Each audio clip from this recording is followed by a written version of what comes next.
Hello guys, magandang gabi. So, hindi tayo nakapag video sa araw. So, ngayong gabi lang tayo nakapag video. So, ayan na nga for today's ulam ngayong gabi. Ang ulamin natin ay adobong manok. So, yan. Isang kutsa lang natin ang manok. So, ginisa natin sa bawang, sibuyas at luya. So, yan. Gagawin lang natin yung brown. So, may iba't ibang way naman tayo sa pagluluto. So, ang iba, ipiniprito nga. Nauuna nga yung pagpiprito. Tapos, igisa ang bawang. So, ito naman, pwede nyo namang haluin sa bawang na. Tapos, isang kutsa nyo na lang. So, yan ang ulam natin for tonight. So, lulutuin lang natin yan. So, luto na nga ang tawag dyan, ang ating kanin. So, ito na lang ulam ang kulang. So, kayo guys, paano nyo ba niluluto ang inyong adobo? So, kasi kami, igisa na lang siya sa bawang sibuyas at luya. Tapos, yan, isang kutsa nyo. Then, ilagay nyo yung toyo at ang suka. Tapos, pakuluin nyo lang. So, pagkatapos pakuluin, ilalagay na natin ang paminta. So, yan, paminta at saka yung isang sili. Tapos, dagdagan lang natin ng tubig at pakuluin. So, habang nagluluto nga ng chicken adobo, maghuhugas na nga ako ng pinggan. Yan ay kaninang mga hugasin. So, yan guys. Dapat hugasin natin yan. Din yan. Exercise din po yan. Wala tayong dishwasher. So, yan ang gagawin natin. So, alam nyo guys, sa lahat ng gawaing bahay, ito ang pinakagusto kong gawin, ang maghugas ng plato. Na-enjoy ako sa paghuhugas ng plato dyan guys. So, kung pipiliin nyo, pagwawalis, pagluluto at paghugas. So, ang pipiliin ko ay paghuhugas na lang. Na-enjoy ako dyan sa paghuhugas. Kasi, isa pa, hindi naman talaga ako gaanong marunong magluto. So, yan na lang talagang pipiliin ko. So, yan ay kaninang lunch, ang mga plato na yan. So, pagkatapos kasi natin lutuin yan, mga ilang minuto ay kakain na tayo. So, sa dami nga ng hugasin, medyo natagalan ako dyan guys. So, dapat talaga natin linisin. So, sinabay ko na nga mga Tupperware or mga ginagamit na pangbaon sa mga bata. Malinis na po yan. So, bukas kasi ay may pasok ang mga bata. So, kailangan natin linisin na ulit. Kasi last Friday, malinis na po yan, kailan naka-stock lang. So, lilinisin ko ulit para tomorrow clean na siya. Tsaka yung mga tubigan nila. So, yan, tatapusin na natin yan. Pagkatapos natin kumain, yan, luto na nga. Di ko na video guys yung pagluluan, nung kumain na kami.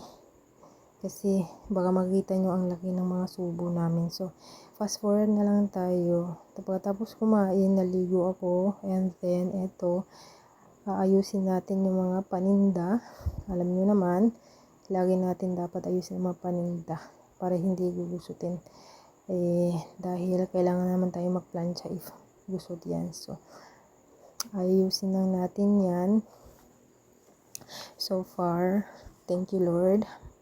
Naka-pitong order tayo today. So, thank you so much sa mga bumili. So, yan. Ayusin na natin yan, guys. And then, yan kasi sa side na yan, guys. Mga pantalon, shorts, at saka pang tulog. Meron din mga skirt, denim skirt. Puro mga denim ang tinitinda natin. Tsaka, mga white blouse. Mga white blouses. Yan ang mga paninda natin. So, tatapusin lang natin yan. At pagkatapos ay manood ako ng K-drama. At tapos ay matutulog na rin. So, yan mga kaganapan for today's video. So,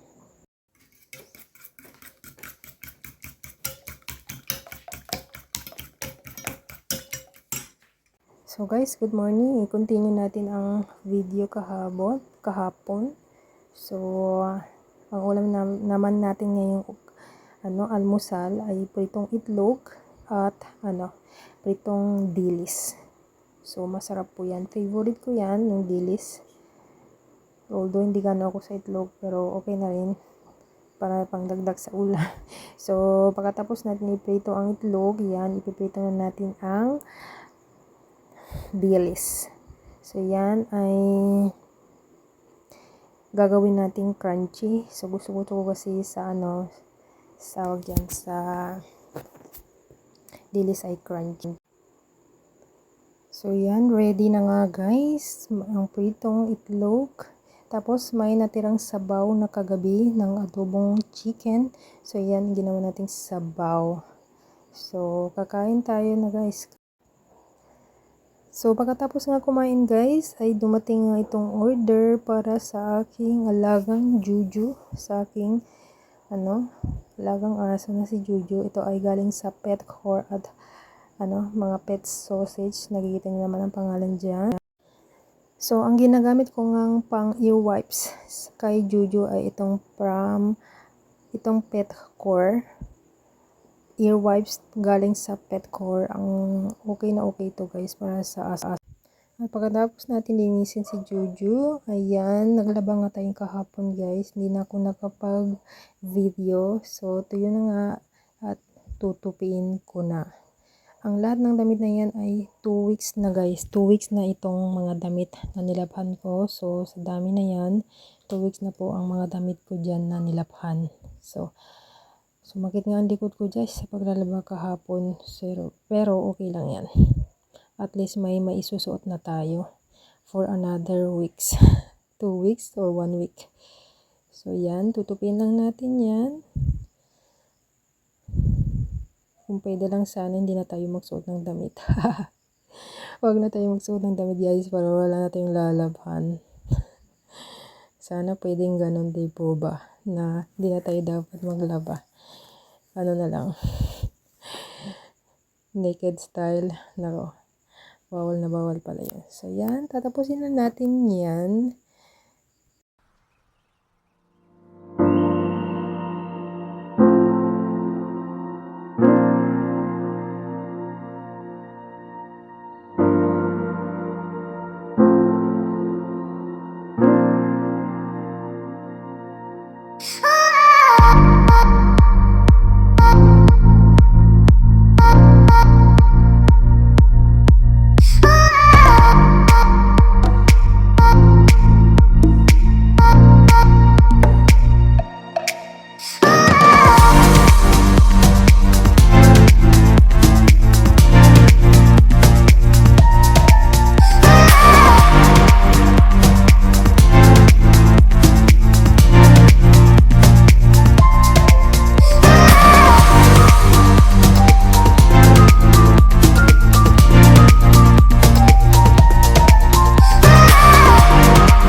sa lunch naman guys, ang niluto natin ay chicken with labanos. So yan, ginawa natin parang sinigang ba yun? Sinigang na may labanos guys. Masarap to, lalo na ang sabaw. Yum yum. Yan ang lunch natin.